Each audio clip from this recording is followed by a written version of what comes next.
to Villaluna's arrest, where he was confronted by a policewoman wielding a taser.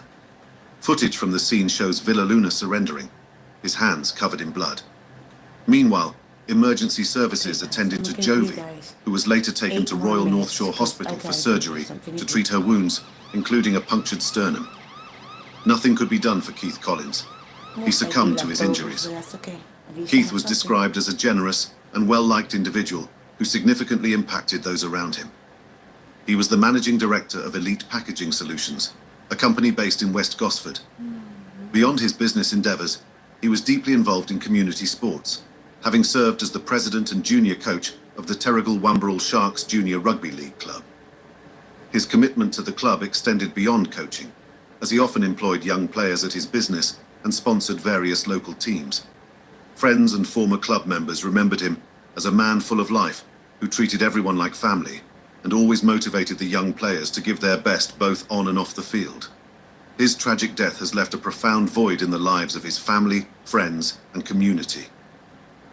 Alexander Villaluna was sentenced to a maximum of 34 years in prison for murder and to a maximum of 12 years for wounding. The sentences carry a combined non-parole period of 30 years.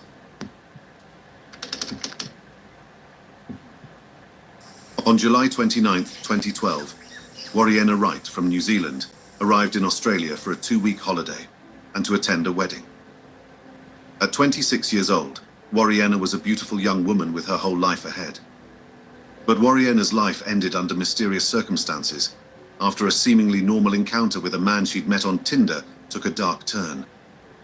What happened to Wariena Wright, and who, if anyone, was to blame? Known as Ree to her friends and family, Wariena Wright valued her relationships and deeply loved animals. She was petite, cheerful, and intelligent. Wariena was on a 2-week vacation in Australia that summer and planned to return home shortly after her brief holiday. However, her plans took an unexpected turn when she met Gable Tosti on Tinder. Gable Tosti was a carpet fitter from the Gold Coast. At 30 years old, Gable was known for his boisterous personality and tendency to record his interactions with women. He also had an apartment in the Avalon Apartments complex, which offered a panoramic view of Surfer's Paradise, an attraction that allegedly charmed women. On the evening of August 7, 2014, Wariena Wright and Gable Tosti met near his apartment. They had connected on Tinder some days before, but this was their first date. Their night began uneventfully with drinks, conversation, and even some selfies. At some point, the two went to Gable's apartment. However, as the night wore on and both consumed more alcohol, the mood shifted. Gable's habit of recording his dates provided a disturbing and detailed account of the night, capturing how their interaction became increasingly tense and volatile. At one point during the evening, Wariena and Gable's conversation became heated. Gable mentioned that falling from his balcony would be fatal, an ominous statement that would become chillingly prophetic. As Wariena became more inebriated, she allegedly became erratic and aggressive. The audio recording was crucial evidence revealing that Wariena threw decorative rocks and attempted to strike Gable with a telescope.